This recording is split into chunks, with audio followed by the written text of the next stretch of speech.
Hello my dear students, good afternoon. Now let's see the classification of elements based on their properties. So based on properties means how they act in nature, like metals, non-metals, metalloids, like that. Who are liquid elements, who are gases, like these we will discuss today.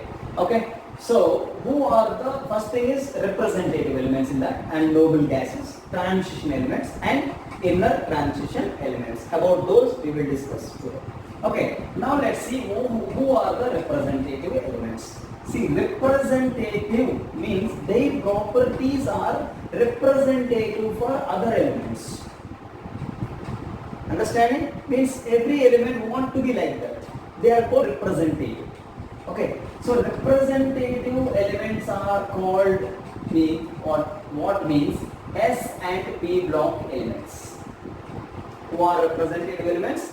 Both S and P block elements are called representative elements, but one exceptional thing is there. Actually, ATA group comes under P block actually, but ATA group is also called what? Noble gases. But this ATA group is exceptional. This ATA group consists noble gases. As I told you, helium is a noble gas, but helium is not belongs to S block. Helium belongs to S block. Helium is not belongs to P block. I told you already about that. So representative elements means what exactly? The S and P block elements except noble gases are called representative elements. Write down this definition, very important.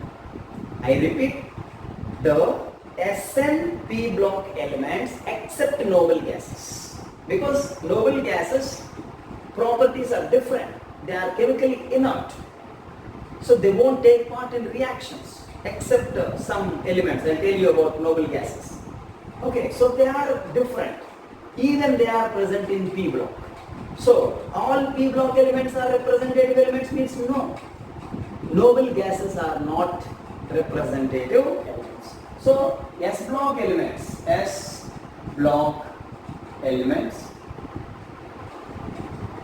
and P block elements, P block except what, sir? Noble gases. Except what? Noble gases. For these, what you will write? General configuration now.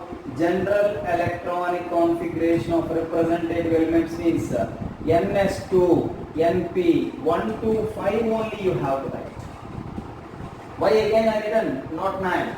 Because these ATA group we cannot consider as a representative element. So that's why NP 1 to 5 only I written. 1 to 6 I was not written. What are P block elements? NS2, NP 1 to 5. 1 to 6 you will write. P block elements. For representative elements, what is the general electronic configuration means? NS 1 to 2 also you have to write. Because S block also comes here. So S block configuration means only NS 1 to 2. And P also coming up to 68, 78. And the zero group or noble gas is not coming. So general electronic configuration of this particular representative elements is NS 1 to 2, NP 1 to 5 you have to say. Representative elements electronic configuration is what means. This is what whom? For representative elements, general electronic configuration. So here S block, if you see, you have hydrogen and helium, so which are actually non-metals, and hydrogen exists as H2 gas. How exists I am writing, and helium is monoatomic noble gas. Monoatomic. H2 exists like this. H2 is a diatomic. H2 diatomic. Diatomic means what? 2 atoms present. Diatomic gas. Highly diffusible. Because lighter gas is H2. Because mass is only 2. Heavier means more atomic mass. Lighter gas means less atomic mass. Understanding what I'm saying? So lighter gas, highly diffuse. Highly diffuse property means what? They can occupy any volume. They can spread any volume. Who? Mr. H2, helium. They can easily occupy because H2 mass is 2 grams. Because hydrogen atomic weight is 1. H2 means 2 grams. Helium 4 atomic mass. I was given atomic masses in previous. Okay, and in S block you have these remaining lithium, sodium, potassium, rubidium, and cesium you have, and francium you have. These and Mr. beryllium, magnesium, calcium, strontium, barium, this radium. These are soft metals. These are soft metals. You can cut with knife. Low melting and boiling points. Low melting points and boiling point because they are soft. Okay, and francium and radium are radioactive elements. Radioactive. This is about S block elements. Now in S block elements you have like this, 2 non-metals and 1 hydrogen and helium, both are gases, and these are all what these are? Solids all these. And francium and radium are radioactive, soft metals, low melting and boiling point. And one more thing, if you want about these elements, about these 1A group elements and 2A group elements, 1A as well as 2A group elements if you want, these are highly reactive. Highly reactive. Some properties about these S block elements I am telling you today. Highly reactive. Highly reactive, why? They can lose electron easily. Losing electron means what? Undergoing oxidation. Undergoing oxidation means what I told you, reducing agents. So very important. Reducing agents. So what I told here, it's very important to you. These 1A group elements and 2A group elements are highly reactive. They can lose electron. That means they undergo oxidation. They are reducing agents. Strong reducing agents. Who are the strong reducing agents? Means you can write here 1A and 2A. But not hydrogen and helium. Hello, understanding? That's why I am writing 1A and 2A. I am not writing S block elements are strong reducing agents. I am not saying. Getting what I am saying? Except hydrogen and helium, the remaining are these are 1A group and 2A group elements are strong reducing agents. What are reducing agents? In our basics I was given already. Reducing agents means what? Undergo oxidation and reduce others. Reduce means what? Reduction means what? Gaining of electron. But these all metals can lose electron. So because they have extra electron, if you take Mr. Sodium having 1s2, 2s2, 2p6, 3s1. So they can lose 1 electron. So 3s1 if not there, octet configuration, neon configuration. So they can easily lose electron. Who? Mr. Sodium and all those things. Getting what I am saying? So this is about what representative elements are what I told you, and in S block elements hydrogen and helium are what I given, and about 1A group elements and 2A group elements some information I was given as like they are soft metals, low melting and boiling points, and francium and radium are radioactive. They are highly reactive. These metals are highly reactive, explosive actually. Okay, you know, the cesium if you throw in water, explosive reaction happens. That much it's highly reactive these are. Understanding? So they can lose electron because they have 1 electron extra than octet. So octet means 8 electrons. After octet they have 1 extra electron because these elements are coming after noble gases. So sodium is coming after neon. So first neon and then sodium. So neon is stable, so sodium has 1 extra electron.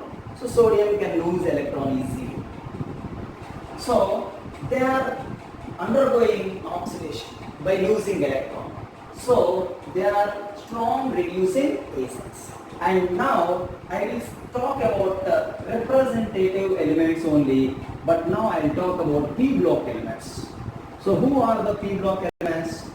Third A group to 8th A group elements. But I won't talk about noble gases because noble gases are not representative elements. So I will talk about these group elements only. So what are those?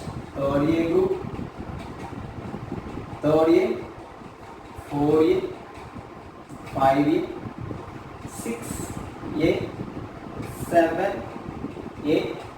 I will talk.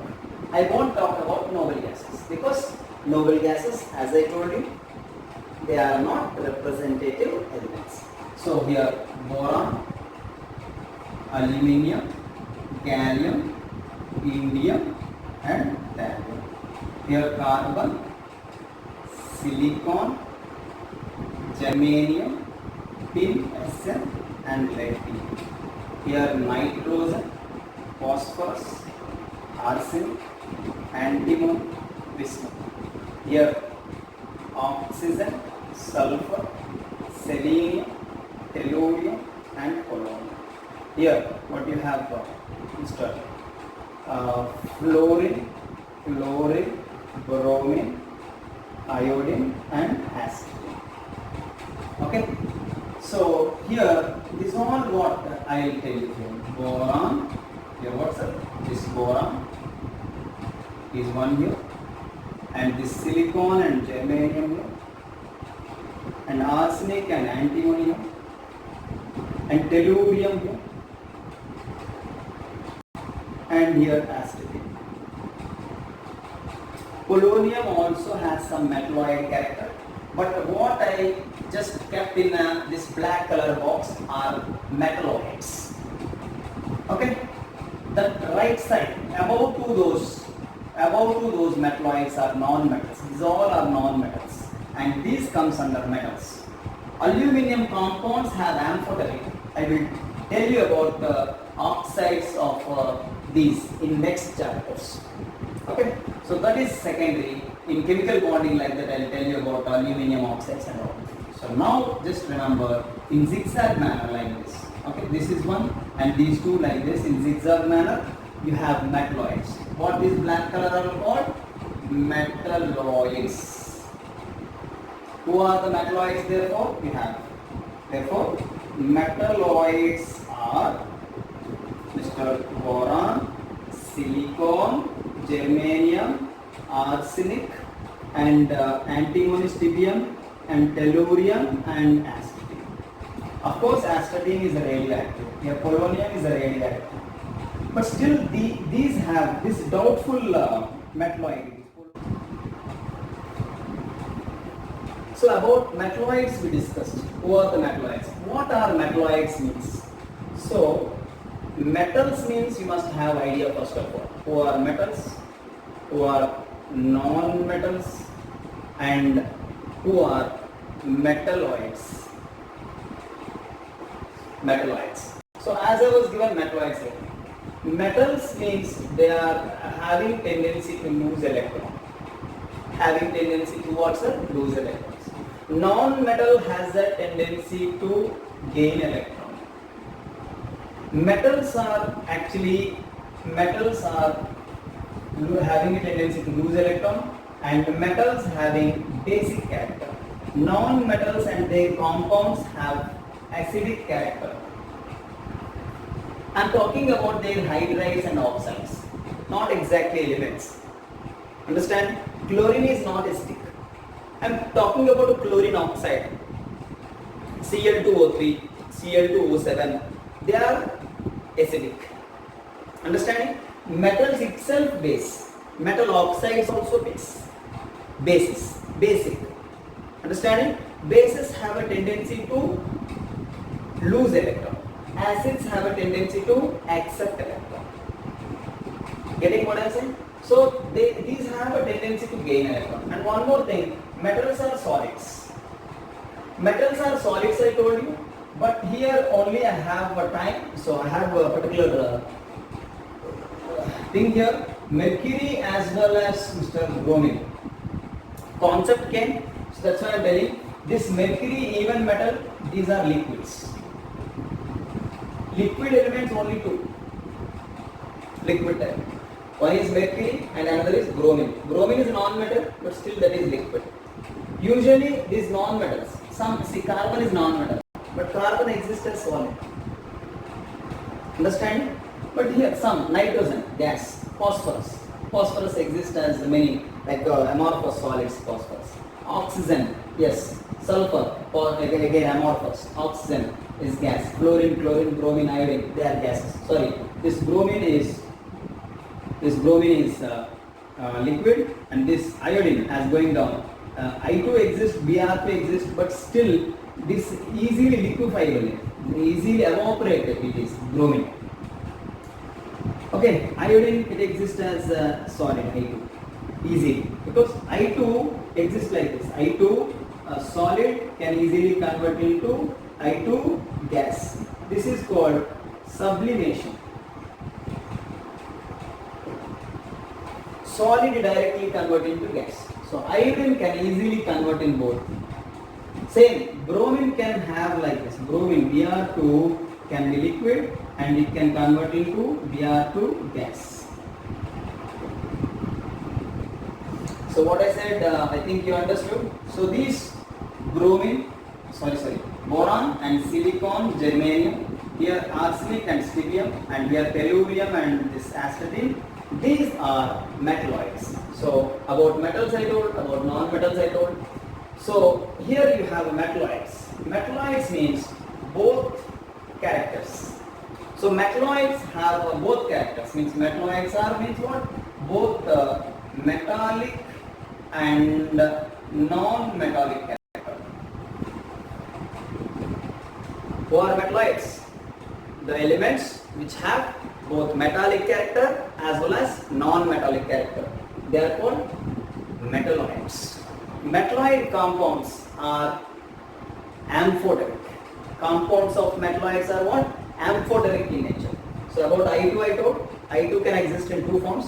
Actually originally solid but easily sublimate into gas. Bromine originally liquid can easily convert into bromine vapors. Understanding? These two things you must remember. How many elements exist in liquid form? Mercury and bromine. Understood? So cesium also have some character, but it's a solid only. Easily liquefiable, that's cesium in previous as I told. But liquid state exists in nature means mercury and bromine. That's it. Hope you understood. Okay. So metalloid compounds are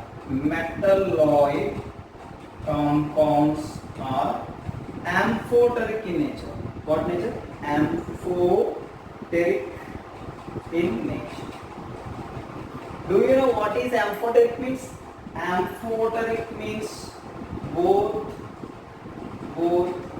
acidic and basic. Okay. So examples you can have silicon dioxide, SiO2. It has acidic nature as well as basic nature. Silicon dioxide has both acidic nature as well as basic nature. That how you can come to know, sir, that is having acidic nature and basic nature means, see, bases can react with acids, means metal can react with acid. Non-metals can react with base easily. But metalloids can react with both acids as well as bases. Understand? Suppose SiO2 can easily react with NaOH, SiO2 can easily react with H2SO4. But whereas metals react with acids like HCl, H2SO4 like that, non-metals will react with bases. Understanding? Cl2 will react with NaOH. But sodium will not react with NaOH because NaOH is base, sodium is base. But chlorine is non-metal, so non-metal react with base like NaOH. Getting what I am saying? So metals react with acids, non-metals react with acids, but metalloids react with both acids and bases because metalloids have both characters, acidic character as well as basic character, because metalloids are what?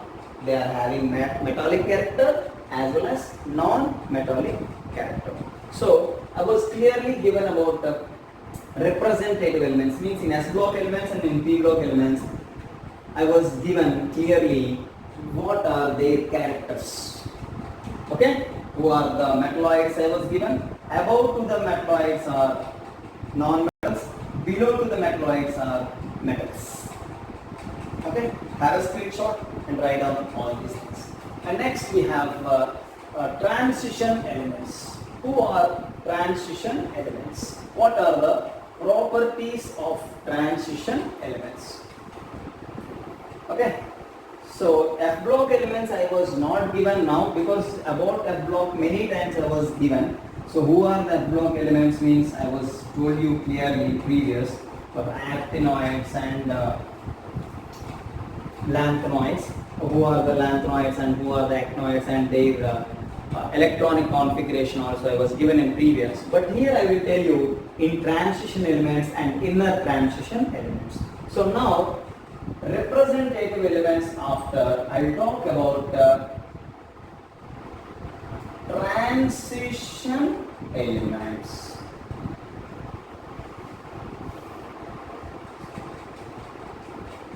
Who are the transition elements? As I told you, all D block elements except last group in this D. Who is that? Except zinc, cadmium and mercury. What these are? Zinc, cadmium, mercury are called what? 2D group elements. Why they are not transition elements? Today we will see. Who are the transition elements means? The elements which have unpaired electrons. The elements which have unpaired electrons in d subshell. Unpaired electrons in d subshells. Inner orbital n-1 we will write. Do you remember that one? Understanding everyone? So what are the transition elements means? The elements in which d subshell consists unpaired electrons or else vacant d orbital are called transition elements. Who are transition elements? The elements in which unpaired electrons present in d subshell. Which d subshell? This d subshell as n-1. See the general electronic configuration. Or elements which have empty d orbitals are called transition elements. Who are the transition elements? All d block elements except zinc, cadmium, mercury are called transition elements. Why they are called transition elements? All d block elements means the elements which have unpaired electron. Do you know unpaired means? One electron. Or vacant d orbitals, means not completely filled. Means unpaired electrons are present or not. How we can come to know, sir? Means d subshell if not completely filled, then they have unpaired electrons, right? They have vacant orbitals, right? Because fully not filled. What is fully filled means? Fully filled d subshell means d10 only, right? Yes. So if d10 is present, that is not a transition element. Understanding? So here this is fully filled d subshell. Remaining all not fully filled. Even suppose copper if you take is 4s1 3d10. Sir, then d fully filled no sir. How copper is transition element means? See here there is a chance to come back. If come back, just for stability it exists like this. While reaction, it exists as 4s to 3d9. So that copper can be considered as transition. But whereas zinc outermost electron configuration, right on fully, zinc configuration is 4s2 3d10. Where is the chance to fill? Sorry, where is the chance to have unpaired electron? No way, completely paired. How you are saying completely paired? Fully filled. S consists of 2 electrons, 2 filled. 10 because 5 orbitals I told you, you remember or not? D consists of 5 degenerating orbitals, 1, 2, 3, 4 and 5. 10 electrons means 1, 2, 3, 4, 5, 6, 7, 8, 9, 10. Where is unpaired electron? All are paired electrons only in zinc. That's why zinc is not a transition metal. Not only zinc, this cadmium mercury also have same kind of electronic configuration. This cadmium has 5s2 4d10. Hope you are following everyone, all these things. So who are the transition elements? Means all d block elements are except zinc, cadmium, mercury are called transition elements. The elements in which unpaired electrons are present in d subshell, or else the elements in which empty d orbitals are present. The elements in which empty d orbitals are present are all transition elements. You must write definitions. Okay, don't observe like this. What I am saying, those you have to write. Who are the transition elements means what you have to say? The d block elements which consist unpaired electrons in d subshell or else empty d orbitals or vacant d orbitals are called transition metals or transition elements. Zinc, cadmium, mercury are not transition metals because they are having fully filled d subshell. So this zinc, if you see, it's having 3d10, 4s2 3d10. This cadmium is having 5s2 4d10. This mercury has 6s2 5d10 like this. So what you have here, completely filled d subshells, because d subshell can have maximum 10 electrons. So how you can consider this zinc, cadmium, mercury as transition metals? No way. So zinc, cadmium, mercury are not transition metals, they are just d block elements. So what you can say, final statement, all transition elements are d block, but all d block elements are not transition elements. I repeat, all transition elements are d block. Yes, all transition elements are present in d block, but all d block elements are not transition metals, because zinc, cadmium, mercury are not transition metals, but they are d block elements. Are you following everyone? Zinc, cadmium, mercury are d block elements, but they are not transition elements. And one more thing, I will tell you about the properties of these transition elements. See, one more interesting thing is, these transition elements have almost similar size. Radius is almost similar. That's why the properties of transition metals are very, very similar. Transition elements have similar properties. Who have similar properties? Transition elements have similar properties. Who have similar properties, sir? Transition elements have similar radius. Why they have similar radius, we will discuss in periodic properties. Don't worry, just follow me. Understand? So if you have any doubts, please ask me, it's not a problem. Just follow. Transition elements have similar properties because they have similar electronic configuration. They have unpaired electrons, they have empty d orbitals. So these all are similarities.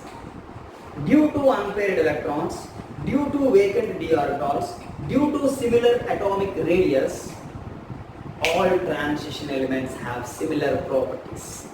Because what I told you, transition elements means They have unpaired electrons in d subshell. They have vacant orbital in d subshell. Vacant means empty. So now let's see the properties of, you know what, sir? Properties of transition elements. What are the properties of transition elements? Very simple. One by one I will tell you. These are very hard, simple, sir, simple. I will tell you the properties. Okay? Their nature, what I can do, nothing to explain here.